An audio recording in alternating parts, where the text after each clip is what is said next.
Aiman, Kompas TV, Pak Didin.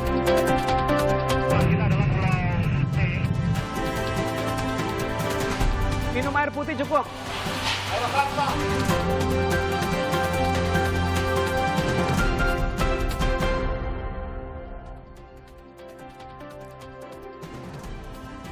Jumpa lagi bersama saya Aiman Wicaksono, saudara. 1 bulan belajar di rumah, dari taman kanak-kanak hingga sekolah lanjutan atas.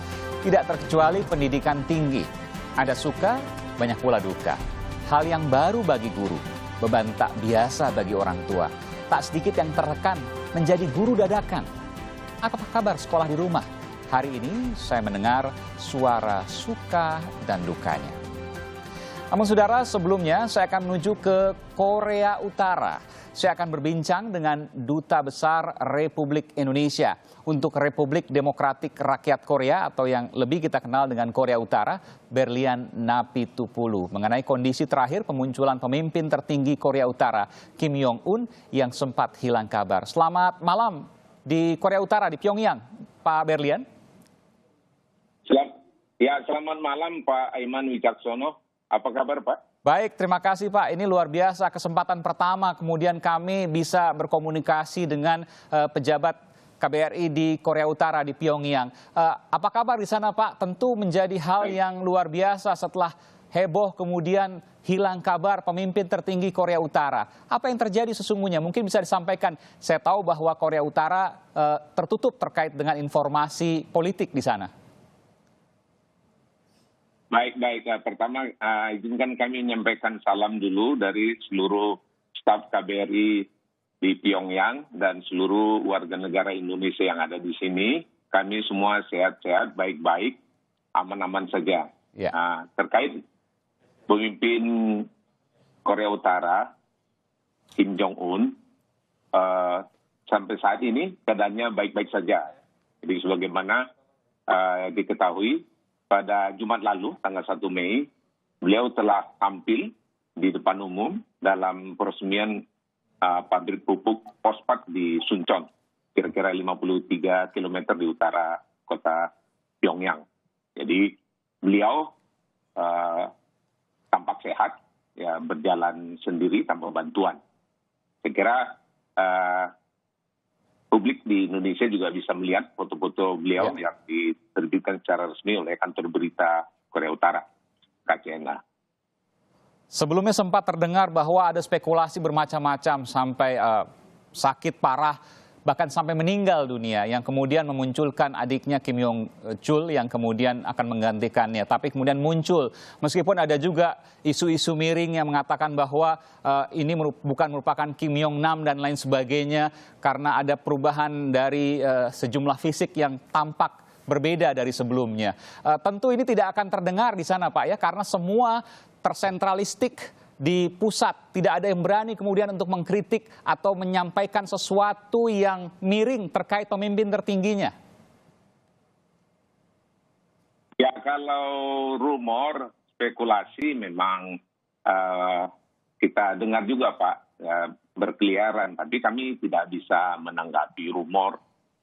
Yang bisa kami sampaikan adalah informasi-informasi resmi. Jadi sepanjang tidak ada informasi resmi, tidak ada konfirmasi dari pihak setempat, kami tidak bisa mengomentari rumor atau spekulasi itu. Dan setelah pemunculan, 1 hari setelah pemunculan, langsung kemudian terjadi kontak tembak di zona demilitarisasi antara Korea Utara dan Korea Selatan. Anda juga tentu mahfum akan informasi ini Pak. Apa yang terjadi sesungguhnya? Ya, katanya ada insiden, ya, jadi tidak sengajaan, jadi tidak menimbulkan korban, hanya ada satu tempat yang tertembak. Pak Dubes, Pak Berlian, banyak kemudian yang menanyakan bahwa ada keterkejutan bahwa Indonesia memiliki perwakilan di Korea Utara. Tentu bisa dijelaskan Pak, apa bentuk hubungan diplomatik antara Indonesia dengan Korea Utara, bentuk perdagangan. Adakah kemudian yang bisa di-share, dibagi? Oh, tentu. Terima kasih pertanyaannya.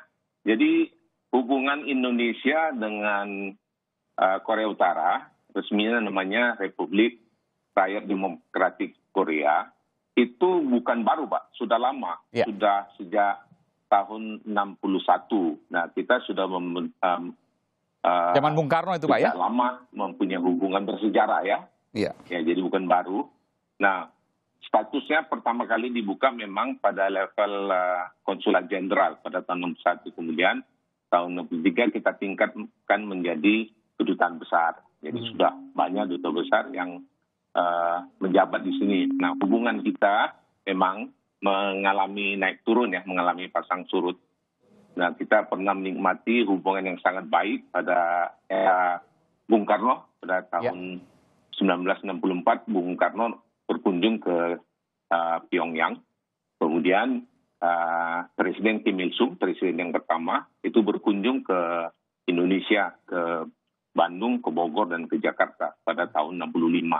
Dan kemudian dilanjutkan dengan saling kunjung. Ibu Mega juga pernah berkunjung pada tahun 2002. Dan pejabat-pejabat tinggi saling berkunjung. Dari sini juga pernah Presidium Supreme People Assembly berkunjung ke Indonesia. Jadi ada saling kunjung, ada kerjasama di berbagai bidang, ada banyak kerjasama yang sudah ditandatangani di bidang sosial budaya, demikian juga di bidang perdagangan. Nah, perdagangan memang mengalami fluktuasi dari waktu ke waktu. Perdagangan misalnya, Pak, mungkin bisa dijelaskan? Ya, perdagangan yang menarik juga ini, ya. Jadi sejak kami datang di sini, kami melakukan survei. Ternyata produk kita cukup diminati di, luar biasa. Di misalnya? Utara ini. Jadi ada sejumlah produk, khususnya produk konsumer, ya. Jadi produk konsumer itu terdiri dari dua hal. Pertama, produk makanan. Misalnya Indomie. Nah, itu sangat disukai di sini. Kemudian ada beng-beng, ada taro, ya, coklat wafer, dan ada snack lah, biskuit yang masuk di sini. Kemudian di produk rumah tangga. Produk rumah tangga itu menarik, Pak. Karena misalnya Daiya tidak terlalu terkenal di Indonesia, tetapi di sini sangat disukai karena mereka bilang kualitasnya bagus dan harga terjangkau. Kemudian B29, Wipol, alat-alat rumah tangga lah. Bahan-bahan plastik, produk Lion Star segala. Baik. Ini informasi yang menarik kemudian untuk diketahui, yang kemudian jarang terdengar, karena Korea Utara sendiri kita tahu bahwa negara yang sungguh informasinya sangat tertutup ke dunia luar. Termasuk juga saya ingin menanyakan soal COVID-19, Pak. Apa yang terjadi di Korea Utara? Kami jarang mendengar informasi terkait dengan corona di sana.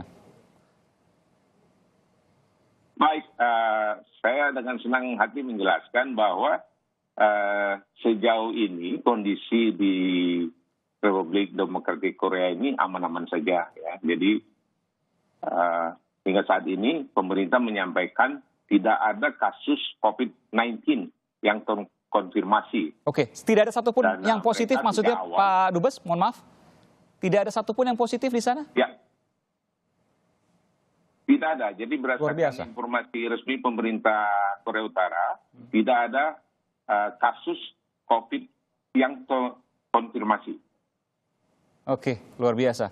Meskipun itu informasi yang disampaikan dari satu pintu di pemerintah, ya, Pak, ya? Tetapi pihak organisasi internasional yang ada di sini pun tidak bisa mengkonfirmasi bahwa ada. Jadi kita tidak bisa mengatakan lain. Iya. Karena tidak ada data lain. Tidak ada data pembanding, betul. Semuanya tersentralistik di pemerintah, jadi apa kata pemerintah itulah yang kemudian harus diikuti. Baik, terima kasih Pak Berlian Napitupulu. Sehat selalu, Pak, Bapak dan keluarga, dan juga seluruh pejabat KBRI yang berada di Pyongyang, Korea Utara. Tetap sehat selalu, tetap semangat. Boleh, Pak Aiman, saya tambahkan sedikit. Silakan, Pak. Kenapa mereka bisa? Itu antara lain karena sejak awal mereka sudah menetapkan kebijakan ketat untuk mencegah. Antara lain menutup perbatasan dan menghentikan seluruh transportasi sejak akhir Januari.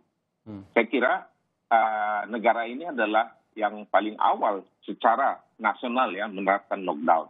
Mereka isolasi selama 1 bulan, semua orang tidak boleh keluar komplek. Kami kalangan diplomatik, kalangan orang asing tidak boleh keluar komplek.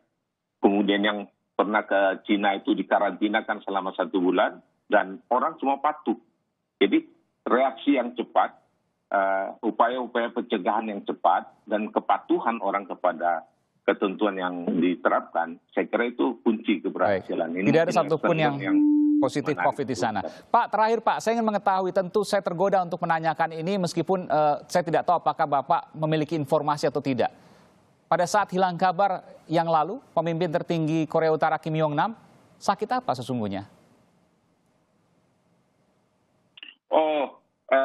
Itu mohon maaf Pak Aiman, tidak ada informasi resmi mengenai kondisi kesehatan beliau. Hanya saya bisa mengutip apa yang disampaikan kantor berita dan media setempat yang mengatakan bahwa beliau adalah sehat dan tampil dalam acara itu tanpa bantuan apapun. Jadi tidak pernah kemudian disampaikan bahwa yang bersangkutan pernah sakit begitu? Sepanjang ini tidak ada informasi resmi. Baik. Aiman. Baik, terima kasih Pak Berlian Napitupulu, Duta Besar Republik Indonesia untuk Korea Utara. Terima kasih atas informasinya yang menarik dan juga bermanfaat. Terima kasih sekali lagi Pak Dubes telah memberikan informasi di program Aiman. Baik, terima kasih Pak Aiman atas kesempatan wawancaranya. Terima kasih Bapak. Dan saudara, pandemi virus corona menyebabkan sekolah-sekolah ditutup dan siswa-siswa belajar di rumah. Ada fakta baru yang saya temui. Saya akan mewawancarai pimpinan Kementerian Pendidikan dan Kebudayaan serta sejumlah guru dan orang tua. Sesaat lagi saya akan segera kembali.